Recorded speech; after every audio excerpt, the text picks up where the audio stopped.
أعوذ بالله من الشيطان الرجيم. بسم الله الرحمن الرحيم.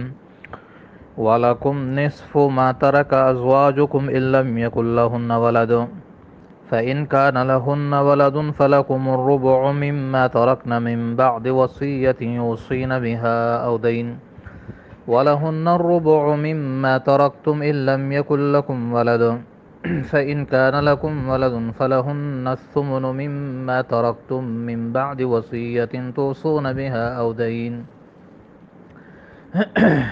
وإن كان رجل يورث كلالة أو امرأة وله أخ أو أخت فلكل واحد منهما السدس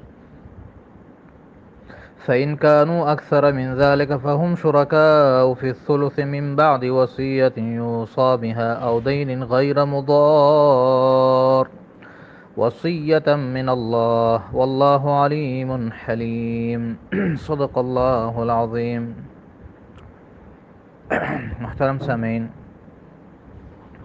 آج کے سوگ میں ہم سورۃ نساء آیت نمبر 12 پڑھیں گے. اس آیت کا تعلق میراث کے مسائل سے ہے اور اس میں 6 صورتیں بیان کی گئی ہیں. اللہ تعالیٰ ارشاد فرماتا ہے وَلَكُمْ نِصْفُ، اور تمہارے لیے ہے نصف و آدھا. خطاب شوہروں سے ہے. اے شوہروں تمہارے لیے آدھا ہے. ما ترک ازواجکم، اس مال کا جو چھوڑا ہو ازواجکم تمہاری بیویوں نے. ان لم یکن لہن، اگر نہ ہو ان کی ولد کوئی اولاد، نہ آپ سے نہ کسی اور سے. فإن کان لہن ولد، پس اگر ان عورتوں کی اولاد ہو اس شوہر سے یا سابقہ پہلے کسی شوہر سے.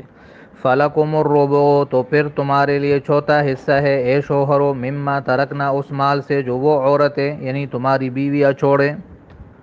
من بعد وصیت، یہ بھی اس وصیت کے بعد یوصین بہا، جن کی وہ تمہاری بیویاں وصیت کرے. او دین، یا قرض ادا کرنے کے بعد. یہ 2 صورتیں ہوئیں.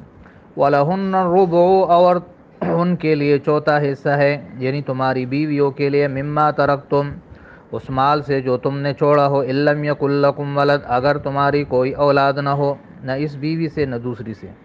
فإن کان لکم ولد، پس اگر تمہاری اولاد ہو اس بیوی سے یا پہلے کسی اور بیوی سے. فلہن الثمن، تو پھر ان عورتوں کا 8واں حصہ ہے یعنی تمہاری بیویوں کا 8واں حصہ ہے. مما ترکتم، اس مال میں سے جو تم چھوڑو، چاہے بیوی 1 ہو یا 4 ہو. دونوں صورتوں میں 8واں حصہ ہے جو برابر تقسیم ہوگا اگر وہ 4 ہو. مما ترکتم، اس سے جو تم چھوڑ دو. من بعد وصیت، اس وصیت کے بعد. توصون بہا، جس کی تم وصیت کرو. او دین، یا قرض کے بعد. 2 صورتیں یہ ہو گئی، 4 ہو گئی. وَإِن كَانَ رَجُلٌ يُورَثُ، اور اگر ایک مرد یورث، جو وارث جو میراث چھوڑے. کلالتاً، اگر وہ کلالہ ہے. کلالہ کیا ہے، اس کی تعریف سمجھو. کلالہ وہ شخص جس کا نہ باپ ہو نہ اولاد ہو، نہ والد نہ اولاد، اس کو کہتے ہیں کلالہ. تو اگر ایک ایسا مرد ہو جس کا مال میراث میں رہتا ہو. کلالتاً، کہ وہ اس کا نہ والد ہو نہ اولاد ہو. او امرأۃ، یا کوئی عورت ایسی ہو جس کے نہ والد ہو نہ اولاد ہو. وَلَهُ أَخٌ، اور اس کا ایک بھائی ہو. او اخت، یا ایک بہن. فَلِكُلِّ وَاحِدٍ مِّنْهُمَا السُّدُسُ، تو ان دونوں میں سے ہر ایک کے لیے چھٹا حصہ ہے. اگر بھائی ہے تو بھی چھٹا، یا بہن ہے تو بھی چھٹا. فَإِن كَانُوا أَكْثَرَ، پس اگر وہ زیادہ ہوں. من ذَلِكَ، ایک سے. فَهُمْ شُرَكَاءُ، تو وہ سارے شریک ہوں گے. فِي الثُّلُثِ، 1/3 میں، چاہے 2 ہو یا 2 سے زیادہ ہو. 1/3 میں شریک ہوں گے اور سب کا حصہ مساوی ہوگا. یعنی کہ بھائی کو 2 بہنوں کے برابر ملے گا. اس صورت میں یہ کلالہ باقی قاعدے سے مستثنی ہے اور اس میں فرق ہے.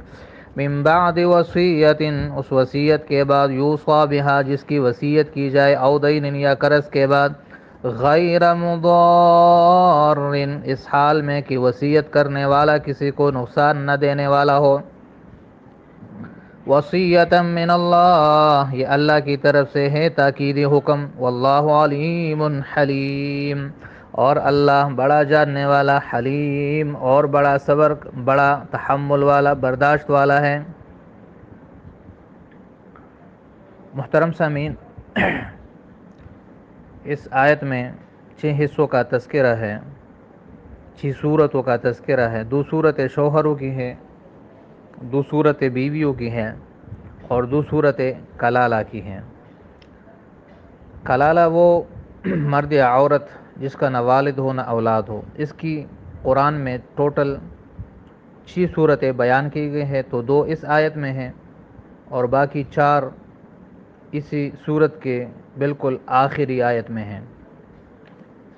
پہلی جو 2 صورتیں ہیں شوہر کی، وہ یہ ہے کہ اگر بیوی مر جائے اور اس کی اولاد نہ ہو، نہ اس شوہر سے نہ اس کی سابقہ کسی شوہر سے، تو شوہر کو اس کے مال کا آدھا حصہ ملے گا اور باقی آدھا باقی ورثہ میں تقسیم ہوگا۔ یہ پہلی صورت ہے۔ دوسری صورت یہ کہ اگر اس کی اولاد ہو، چاہے اس شوہر سے ہو یا دوسرے سے، تو پھر شوہر کو چوتھا حصہ ملے گا۔ یہ 2 صورتیں ہو گئی شوہر کی۔ اس میں بھی وہی شرط ہے کہ یہ وصیت اور قرض اور تجہیز و تکفین کے بعد ہوگا۔ آگے 2 صورتیں بیویوں کی ہیں۔ پہلی صورت میں ان کو چوتھائی حصہ ملے گا، بشرط یہ کہ ان کی اولاد نہ ہو، نہ اس شوہر سے نہ پہلے شوہر سے۔ بس اگر اولاد ہو تو پھر بیویوں کا 8واں حصہ ہے، چاہے بیوی 1 ہو یا 2 ہو یا 3 ہو یا 4 ہو، سب 8ویں حصے میں برابر کے شریک ہوں گے۔ اس میں بھی شرط یہ ہے کہ یہ وصیت کے بعد یا قرض کے بعد اور تجہیز و تکفین کے بعد ہوگا۔ کلالہ جو ہو، اس کی 2 صورتیں ہیں۔ پہلی صورت میں 1 بہن یا بھائی ہے، دوسرے میں 1 سے زیادہ ہے، 2 یا 2، 3، 4، 5 وغیرہ۔ تو اگر ایک بھائی یا 1 بہن ہے تو اس کو چھٹا حصہ ملے گا اور باقی 5 حصے باقی ورثاء میں تقسیم ہوں گے۔ اور اگر 1 سے زیادہ ہے، 2 ہے، 3 ہے اور ملے جلے ہیں، بھائی بھی ہے، بہنیں بھی ہیں، تو سب 1/3 میں شریک ہوں گے۔ یہ بھی وصیت کے بعد یا قرض کے بعد اور تجہیز و تکفین کے بعد ہوگا۔ یہاں ایک نقطہ یاد رکھیں، جو بھائی بہن ہوتے ہیں ان کی 3 قسمیں ہوتی ہیں: عینی، اخیافی اور علاتی۔ عینی وہ جو ماں باپ دونوں اس میں شریک ہو، اور علاتی وہ کہ باپ ایک ہو لیکن ماں الگ الگ ہو، اور اخیافی وہ کہ ماں ایک ہو اور باپ الگ الگ ہو۔ تو یہاں جن بھائیوں کا تذکرہ ہے کلالہ کی صورت میں، یہ نقطہ یاد رکھے، اس سے مراد اخیافی بھائی ہیں، یعنی ان کے وہ بھائی یا بہن جو ماں شریک ہے، کیونکہ کلالہ کی تعریف میں ہم نے پڑھا کہ اس کا اوپر مذکر نہیں ہوتا، تو یہ ماں شریک بھائی یا ماں شریک بہن جس کو اخیافی کہتے ہیں۔ پختو کې ورته مونږه سکا او میرانه وایو، دا میرانه دي، خو هغه میرانه چې د مور د طرفه د پلار د طرفه نه۔ تو یہ 6 صورتیں ہو گئی اس آیت میں۔ غیر مضار یہ نقطہ ہے، بغیر کسی کو نقصان دیے ہوئے ہے۔ یہ موسی یعنی مرنے والے جو وصیت کرتا ہے اس کو نصیحت ہے کہ وصیت میں وہ نقصان نہ دے۔ کیسے؟ کہ 1/3 سے زیادہ وصیت کرے یا کسی ایسے شخص کے قرض کا اقرار کرے کہ اس کا قرض ہے ہی نہیں، محض اس لیے کہ وارث کا حصہ کم ہو جائے۔ تو اس طرح کی وصیت، اس سے اللہ تعالیٰ نے اس کو منع کیا اور نصیحت کی کہ کسی کو نقصان نہ دے۔ اور آیت کے آخر میں اللہ فرماتا ہے واللہ علیم حلیم، اللہ سب کو جاننے والا ہے اور بڑا تحمل والا ہے۔ تو یہ 6 صورتیں اس آیت میں بیان کی گئی ہے۔ میراث سے متعلق یہاں پر 2 آیتیں بیان کی گئی ہے اور ایک آیت اس صورت کے بالکل آخر میں ہے، اس میں کلالہ کی 4 صورتیں بیان کی گئی ہیں۔ تو خلاصہ اس آیت کا یہ نکلا کہ اس میں 6 صورتیں بیان کی گئی ہے، 2 شوہر کی ہے، 2 بیوی کی ہے اور 2 کلالہ کی۔ ایک صورت میں شوہر کو آدھا ملے گا، دوسرے صورت میں شوہر کو چوتھائی ملے گا۔ بیوی کو ایک صورت میں چوتھائی ملے گا، دوسری صورت میں آٹھواں ملے گا۔ کلالہ کا اگر ایک بہن یا بھائی ہے تو اس کو چھٹا ملے گا، اور دو یا دو سے زیادہ ہے تو سب ایک تہائی میں شریک ہوں گے۔ تو یہ آج کے سبق کا خلاصہ ہے۔ امید ہے آپ کو سبق سمجھ آ گیا ہوگا، باقی انشاءاللہ کل پڑھیں گے۔ صدق اللہ العظیم و صدق رسولہ النبی الکریم۔ السلام علیکم ورحمۃ اللہ وبرکاتہ۔